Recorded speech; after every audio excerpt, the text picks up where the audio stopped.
Hello and welcome to Interview Basics. I am Career Development Coordinator on the Chillicothe campus of Ohio University. My name is Sarah Dreitzler-Swenson. Career Services is a free service that's provided to Ohio University students and alumni, but I also work with community members on an as-available basis for a variety of career needs. Whether you're starting your career journey, exploring majors, writing your resume, or just looking for a change, I'm happy to work with you and help you meet those goals. This is my contact information. I'm pretty easy to find. If you're on campus, my office is located in Student Services on the first floor of Bennett Hall. You can also email me at dreitzler@ohio.edu, or you're welcome to call my office as well. For OU students and alumni, you have access to a free tool that we call Handshake. Handshake works a lot like Indeed or some of the other online job search tools that you might use, but Handshake is geared specifically toward college students and new grads. You can search for job postings all over the world in any field you can imagine. You can search for internships, career events, hiring events, Q&As with employers. You can reach out to employers to ask questions, and you can also schedule appointments with me. Or you can also sign up for workshops and other career events right on Handshake. There is a free app that you can download in your app store for both Apple and Android. So if you have any questions about Handshake, feel free to reach out. Let's take a look at today's agenda. We'll be discussing the interview process and what to expect from your interviewer. We'll also take a look at the best ways to prepare for your upcoming interview. Preparing for an interview takes research, practice, and understanding. And we'll talk about different interview formats, types of questions, and strategies for answering those questions. And finally, we'll talk about follow-up etiquette. Take a moment to think about how you really feel about job interviews.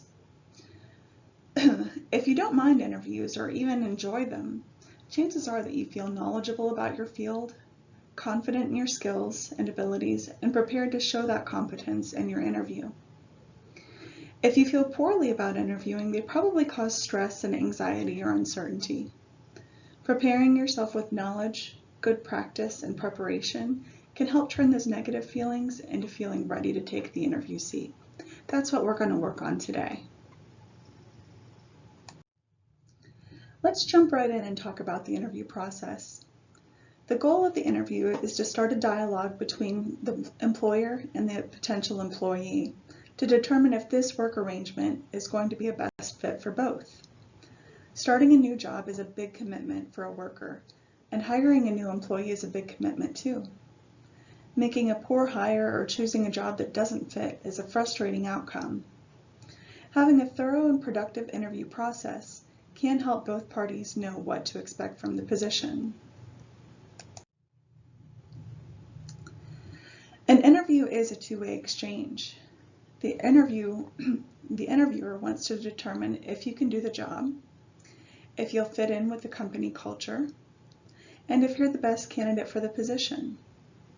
As the interviewee, your job is to determine how you feel about the organization's culture, if you have the experience needed to do the job well, if there are opportunities for advancement, like professional development or training, pay increases, title increases, advancements, or new experiences, if those are things that you're interested in. And you also need to ask yourself if this company shares your values. There are 6 common types of interviews that you might encounter during your job search process. A traditional interview is one candidate being interviewed by a manager or human resources person. They'll ask you questions about your experience, your qualifications, and your interest in the job. A panel interview will include multiple members of a hiring team. This could include different levels of management, potential coworkers, or even subordinates. The panel asks questions together and makes a decision collectively. A group interview is one in which multiple candidates are being interviewed at the same time. You'll be in a room or on a virtual call with others who are competing for the same position, so hiring managers can compare your responses to other candidates in real time. An assessment may require you to take a test or perform a task to demonstrate your ability to meet the job requirements.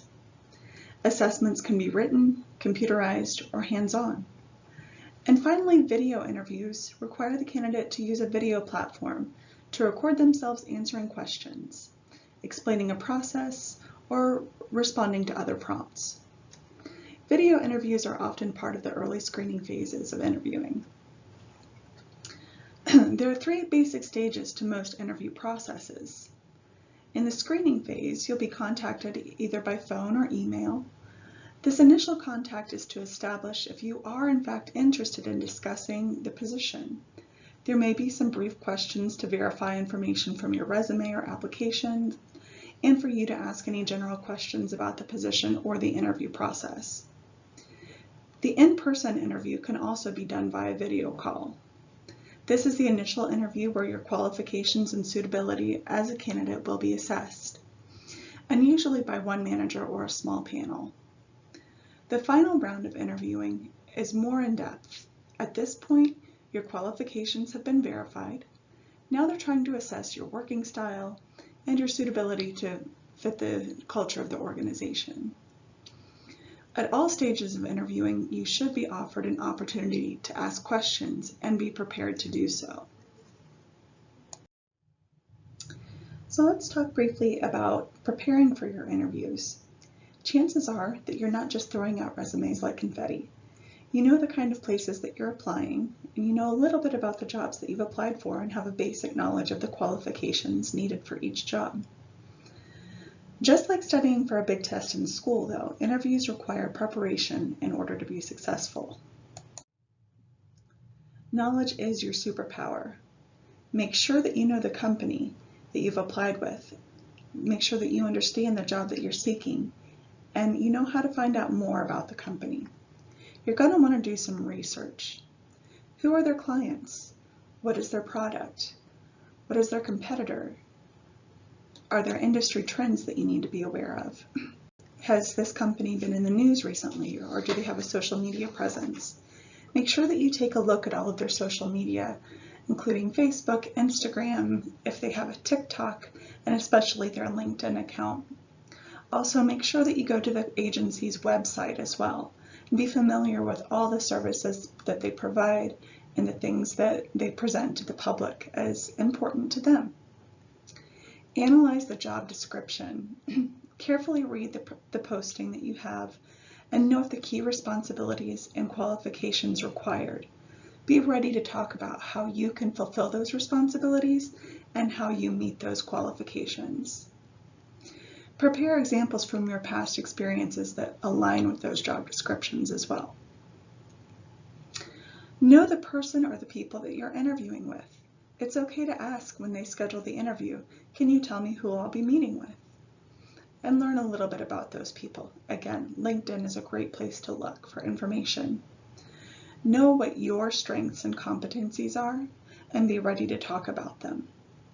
Have 3 to 5 stories ready about a time when you've done your job and you've done it well.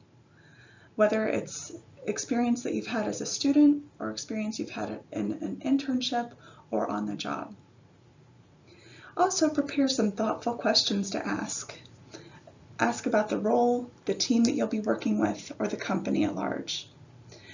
The interview table is not the place to ask about salary or benefits at the initial interview. You're going to wait until later, until they've made an initial offer before you ask about those things.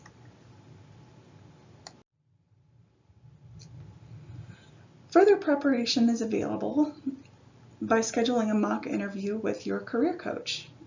I'm always here and available to practice interviewing. It might seem kind of silly or kind of awkward, but it really does help to hear some of the common interview questions that you'll be asked and to say out loud what you think your answers should be. Ohio University students and alumni have access to a tool called Big Interview. You can find them at biginterview.com and just log in with your Ohio ID and password. And then you'll follow the on-screen guidance to develop a profile and customize your interview. Big Interview has a lot of sample questions, it has examples of structured answers, it has videos based on different industries and fields. It's a great tool to check out. And you can always practice with a family member, friend, roommate, a colleague that you're comfortable practicing interview skills with. Any of those are perfectly acceptable as well. Let's talk a little bit about preparation. We will go over elevator pitches in just a few minutes in more detail, but make sure that you know how to answer. Tell me about yourself. That's your cue for your elevator pitch. It's a simple question on the surface, but it can mean a lot of different things. If you were to ask me, tell me about yourself, I might tell you about my kids and my family. I might tell you about the summer camp I went to as a kid. Things that are important to me. But what tell me about yourself really means is tell me what makes you a great worker and why you want to be here. We'll again come back to that in a few minutes. You're going to want to look over your resume and make sure you know what is on it and how to talk about any gaps or anything that might stand out on your resume. Have copies available for each person at the interview table, and make sure that you have one to reference yourself as well. You're going to want to dress for success. Know the company culture and dress accordingly. If it's a more casual work environment, business casual is fine. But if it's a formal work environment, make sure that your attire reflects the atmosphere. You may need to get a new tie or a jacket. It doesn't have to be expensive or flashy. Just make sure that your clothing matches the atmosphere of the work environment where you're interviewing. Make sure that you're prepared with things that you may need. You might want to get a notebook where you can write down notes or questions during the interview, or hold additional copies of your resume. Make sure you know how to get to the place where you're interviewing or how to log into the platform if you're doing a virtual interview as well.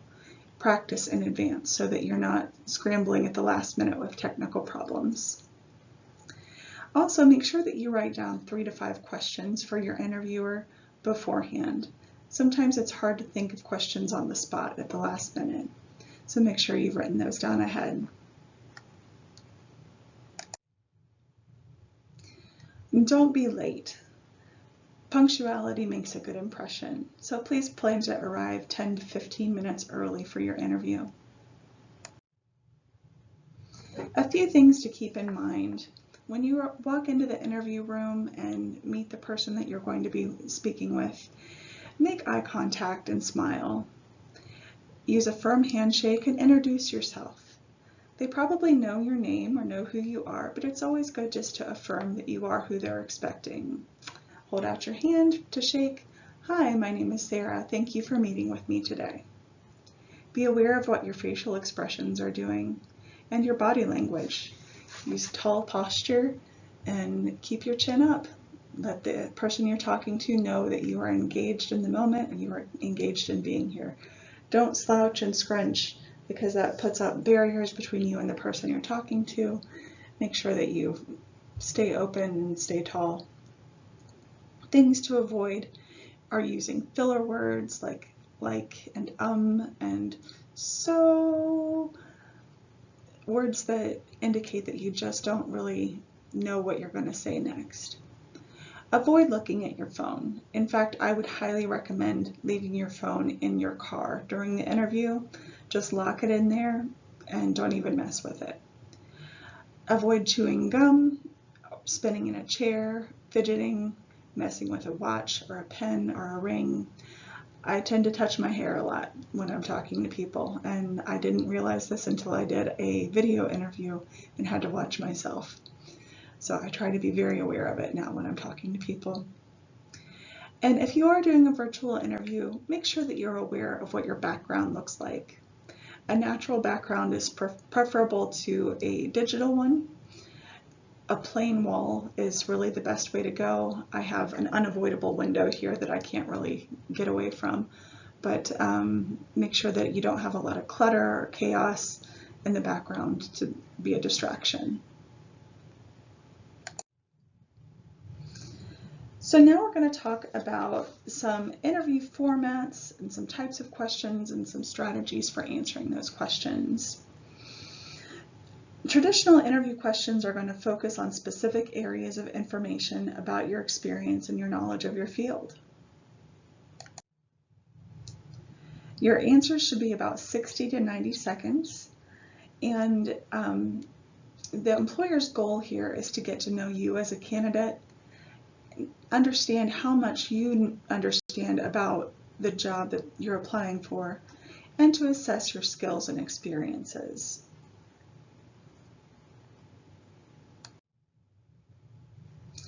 Some of the common traditional questions that you might be asked at an interview include, tell me about yourself. Again, this is where we're going to start with that elevator pitch. The elevator pitch sets the tone for the interview. Probably the first question that you're going to be asked is, tell me about yourself. So there's a formula to answering this question appropriately for a job interview. It's who I am, what I have done, what I hope to do, and why I am here. My name is Sarah. I'm a student at Ohio University. I have majored in education for the past 4 years and done student teaching in a variety of different schools, and I hope to be an English teacher in this building. That gives a brief synopsis of all 4 elements of the elevator pitch. Who, what I have done, what I hope to do, and why I am here. Be prepared to answer the question, what interests you about this position or this company? It needs to be more than, I just need a job. Tell them what you know about the company that you find intriguing. Maybe they're an important part of your community. Perhaps you have connections to this particular industry or company. What are your strengths and weaknesses? These are very difficult questions to answer, and we'll talk more about these later. But think in advance about what you want to highlight as your strengths and what weaknesses you would like to acknowledge up front. How do you handle working in a team-oriented environment? Be honest. If you work better alone, explain how you work better alone, but also how you're able to collaborate as part of a team. What motivates you in your work? What is your driving force? Aside from a paycheck, what is your thing that keeps you moving and keeps you motivated? Here's a template for a basic elevator pitch. Again, it answers the 4 questions that we talked about in the last slide. We're just going to read through it together. If you would like to pause here and use some paper and a pen or just type out on your computer, it's always good just to practice your elevator pitch a couple times ahead of time so you can tweak it as you need to. Hello, my name is Sarah. I am a graduate of Ohio University, majoring in education. I've always enjoyed writing, and I believe my skills in writing and literary analysis are a great fit for your community and school district. Last semester, I completed a field experience focused on senior writing portfolios, which allowed me to gain exposure to Ohio graduation content standards. I'm interested in learning more about this school district, and I'm interested in learning about opportunities for the future. So take a moment just to pause and think about how you would fill in these blanks. If you want to write it out, feel free to do so. What is your biggest weakness? This is a difficult question to answer, but it's one you should expect to be asked. It's especially difficult to answer when you want to present yourself in the very best light at a job interview. And we've all heard the cliche answers to this question. My biggest weakness is that I care too much. Or, I'm just too good at my job and I don't know when to quit. These answers are not only dishonest, but they come across as trite. Things that you want to keep in mind when answering this question. Don't give a killer weakness. Don't give something that's just going to immediately eliminate you as a candidate. Like, I'm a pathological liar, or I am really only here for the money or something like that. Don't give a whole list of weaknesses either. One is plenty. And don't make it generic or lacking in depth either. What you do want to do is make sure that it's something relatable, so something that probably other people struggle with as well in the organization or just in general. Identify actions that you have taken to resolve this problem, and use feedback from people as an example. Your answer should be honest and forthcoming, but also acknowledging that you are aware of what your weakness is and that you're taking steps to try to address it. An example that I use frequently is that I have a hard time staying organized. I get a little overwhelmed by multiple tasks, so a few things that I do to address this issue is I make sure that I'm using to-do lists so that I stay on track. I mark things off of my to-do list, and I don't move on to the next item until I've completed the item that I'm already working on. This is something that I started doing in a previous job when working with multiple projects at once. I developed a plan with my supervisor at the time to help me stay focused, and that's what works for me, lists and calendars.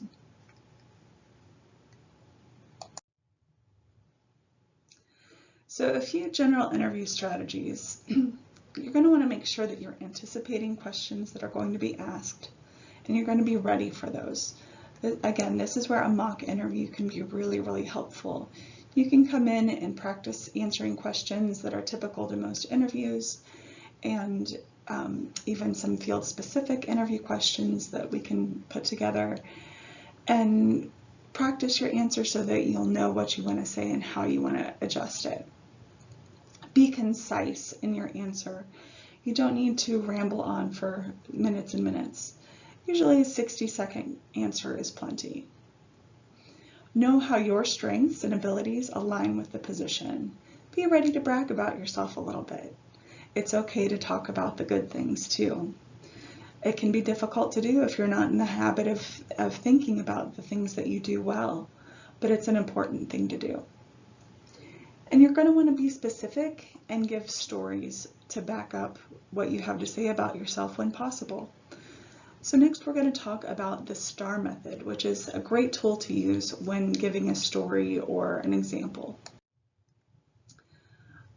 The STAR method is basically how you answer a behavioral interview question.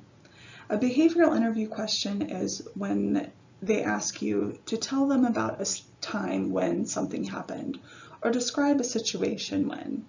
For example, tell me about a time when things did not go well at your last job and how you handled it. Or tell me about a time when a project that you worked on went really, really well. Tell me about a time when you had a conflict with a coworker. Tell me about a time when you didn't agree with something that management told you to do. Those are all questions that you should be ready to answer. Their expectation is a story or a specific example, and you're going to want to give a 2 to 3 minute response to this type of question. Story questions are a little bit different than the general questions. So what the employer is looking for at this point is how your past behavior is going to predict your future behavior, and they want to see how you handle specific situations. So now let's get into the STAR method. The STAR method is an acronym, STAR. S stands for situation. So you're going to explain the situation so that your interviewer understands the context of your example. They don't need to know every detail, but they need to understand what you were doing. T is talking about the problem. So explain the problem, the challenge, the situation, whatever it is that you need to explain. A is the action that you took. So how did you handle this problem? How did you handle this situation? And then R is the result. What was the outcome? Was everything okay? Was the problem solved? Case studies and case questions are questions focusing on your thought processes and logic. This is where you want to show your work. So these are questions where your employer might give you a situation that you might find yourself in. And you need to study the case and then give an example of how you would solve this particular problem. It's a show your work kind of question. What the employer is looking for is they want to see how your thought process moves, how you address a problem or approach it, and how you analyze and interpret information. So they'll provide you with a scenario and data and a problem-solving question, and you can answer it from there. Again, these are great questions to practice in advance so that you're prepared. If you do have a digital interview, there's a few different ways that those could be handled. It might be a live or real-time interview using a tool like Zoom or Skype or Microsoft Teams. And it kind of mirrors an in-person interview in that you're talking in real time. It's not like a pre-recorded exchange. It's real-time conversational video chat. These interviews can be recorded and shared with other members of the hiring team as well. A pre-recorded or on-demand interview is one that uses technology like HireVue, VidCruiter, or SparkHire. And the employer will send you a link to use one of these platforms, and you'll either read or watch a video of a question. You'll have some time to pause the video and prepare an answer, and then you'll record it. And then your responses will be either screened by AI or by a recruiting team that is viewing the recordings and making evaluations. These can be very, very nerve-wracking because it feels like you're talking to yourself in an empty room. You have to understand, though, that you are talking to an audience, you just can't see them. Pretend that your camera is your audience, make eye contact with your camera. You can usually stop the video and go back and re-record as you need. It can be a little frustrating process, but it is a very effective tool, especially for early portions of the interview process. If you are completing a pre-recorded interview, a few other things to keep in mind. You need to carefully read or listen to the instructions. Don't skip ahead. A lot of times there's little nuances to operating the software that you really need to pay attention to. Know how many attempts that you're allowed. Some platforms will let you have as many attempts as you want as long as you submit it by the deadline. Others have a limit on how many times you're allowed to record and stop. Also, make sure that you keep an eye on the time allotted for your answer. If they tell you they want a 2-minute answer, keep it to 2 minutes. Don't go to 2.5 or 3. A few things to be aware of for your digital interview, whether it's on a live platform like Microsoft Teams or Zoom, or if it's a pre-recorded interview. You're going to want to very carefully select your location. Be aware of distractions or disturbances. If you have pets that are likely to bark or try to jump on your computer, you might want to put them in another room or put them outside. If you have kids in the house, again, you might want to send them to another room so that you're not distracted. Sit in front of a plain wall. A plain wall is preferable to a digital background because it shows where you really are. Be aware of the lighting. You want the lighting to be coming from in front of you, not behind you. If it's behind you, it tends to put you in silhouette. And don't sit in front of a window. Again, I'm sorry that I'm sitting in front of a window. I don't really have anywhere else to sit in here. And ceiling fans can also be distracting. Test your hardware and software. Your speakers, microphone, and camera should all be in good working order before you start. Double check your internet connection and make sure that you have all of your links that you need to log in. Use a trusted internet browser, and turn off notifications so that you don't get an email alert or a social media alert or a news alert or anything like that in the middle of your interview. Be aware of where your camera frame is. You want your camera to be just above your eye line. And pay attention to your background and avoid digital backgrounds. During your digital interview, you're going to want to dress professionally. Again, dress as if you were having an in-person interview. Avoid flashy patterns that can be distracting, and check for a glare if you're wearing glasses. Keep your eyes on the camera. Pretend that the camera is the person that you should be making eye contact with. Be aware of your body language, and smile and listen for communicative cues.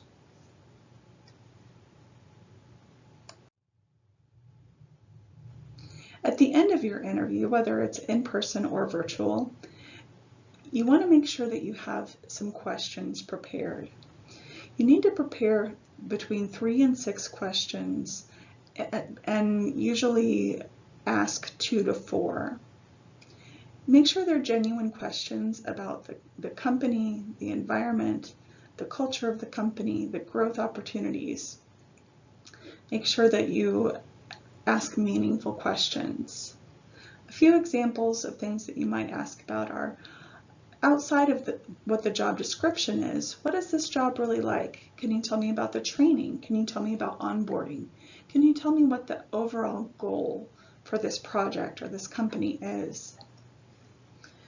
Ask the person that is interviewing you about their experience with the company. How did you come to work here?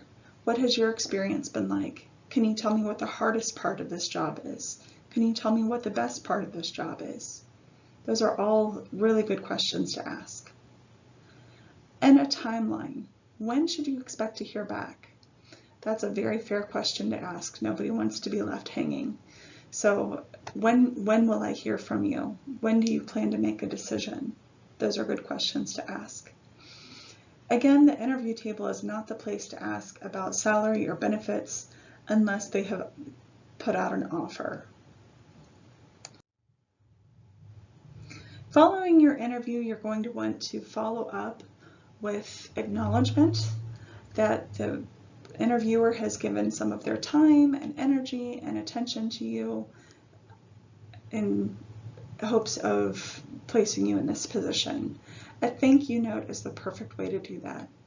You should generally send them very quickly because they're going to move quickly from interviewing to making decisions, hopefully. So 24 to 48 hours, follow up with a thank you. Each person that you interviewed with should get a thank you note. Reinstate your interest and enthusiasm in that note and personalize it as much as you can. You might reference something specific from the interview that you enjoyed talking about or you found very interesting or that you're really interested in learning more about. Thank yous can be either email or handwritten. In our digital age, it's usually much more efficient and more likely to get to the interviewer before they make a decision if you email it to them. If you do email, make sure you have a relevant subject line, that it's properly addressed, and make sure that you proofread it before you send it. If you handwrite it, make sure it's legible, that you use nice stationery, that you proofread it, and that you send it probably the same day. Thank you again for joining me for this workshop. Again, I am available to community members, Ohio University students, Ohio University alumni, and I'm very eager and excited to work with you at all stages of your career process, whether you're looking for a job, getting ready for an interview, thinking about making a career change. I'm excited to work with you. Feel free to reach out by email, through Handshake, or by phone, or just stop in Bennett Hall and say hello. Thank you.